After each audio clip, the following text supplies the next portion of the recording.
કદાચ ભગવાન બધાને સરખા હાથ આપે છે, પણ કામ, દર્દ અને સંજોગોના બધાના લેખ અલગ લખાય છે. દરેકના હાથમાં કામનું વજન એક સરખું નથી હોતું. કોઈના હાથોમાંથી સુગંધ આવે છે અને કોઈના હાથોમાંથી લોહી. એમના હાથમાં કોથળીઓ બાંધેલી જોઈ મને લાગી આવ્યું કે કંઈક તો તકલીફ છે. મેં તેમના ખભા પરથી જવાબદારીનો ભાર ઉતાર્યો અને ત્યારે વલ્લભ દાદાએ કહ્યું, બેટા, કેટલાય મહિના પહેલા આ ઘા વાગ્યો હતો અને અંગૂઠો પાકી ગયો. વરસાદમાં પાણી ના અડે એટલે કોથળીઓ બાંધી. કમાઈને ખાવામાં કોઈ લજ્જા નથી. હું તો ખુશ છું કે આ ઉંમરે મારાથી બનતું કામ કરું છું. જ્યારે ઘાવ ખુલે ને માણસ ચીસો ના પાડે ત્યારે સમજવું કે એ દુઃખ હવે એના શરીરનો ભાગ બની ગયું છે. જ્યારે મેં તેમને દિલાસો આપવા પીઠ થપથપાવી ત્યારે મૂંગા ઘાવ ફરીથી બોલવા લાગ્યા. હી તો ભારે મજૂરીને લીધે હાડકાં નીકળી ગયા છે. પેલા દુખતા પણ હવે તો જાણે મૃત હોય એમ અહેસાસ પણ નથી થતો.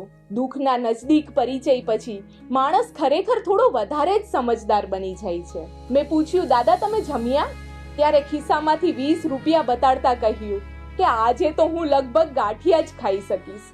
ખાલી પેટ માણસના સ્વર બદલી દે છે.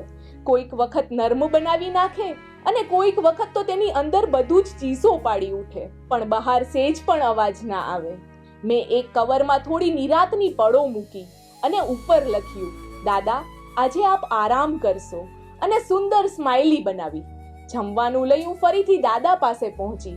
જ્યારે અમે દાદા દીકરીએ સાથે ભોજન કર્યું ત્યારે દાદાએ રાજી થતા કહ્યું, ઝાઝા સમય પછી હું કોઈ સાથે બેસીને જમ્યો હોઈશ. રોજ કમાઈને ખાવું એ મહેનત છે, પણ કોઈ સાથે બેસીને ખાવું એ નસીબ. મેં નિરાંતની પળોનું કવર એમના હાથમાં મૂક્યું અને એમાં લખેલું વાંચીને સંભળાવ્યું. ત્યારે એમની આંખો થોડા પલ માટે અટકી ગઈ. આટલા પૈસા? બેટા, હું 1 મહિનો મહેનત કરું ને તો પણ આટલું મેળવવું મુશ્કેલ છે. મેં કહ્યું, તો દાદા, હવે જ્યાં સુધી આ ઘા ઠીક ના થાય ને ત્યાં સુધી તમે આરામ કરજો. દાદાની કોથળીઓ હજુ પણ હતી. ઘાવ હજુ પણ સાજા નહોતા થયા, પણ હવે એક ફરક હતો. એમના ખાલી પેટ પાસે હવે એક સંવાદ હતો કે કોઈ તો મળ્યું જેણે એની ભૂખ પાછળ છુપાયેલ ઈજાઓ દેખાઈ. કોઈ તો હતું જેમણે એમને કચરો વાળો દાદો નહીં પણ સમયના ઘાવ સામે લડતો યોદ્ધા માન્યો.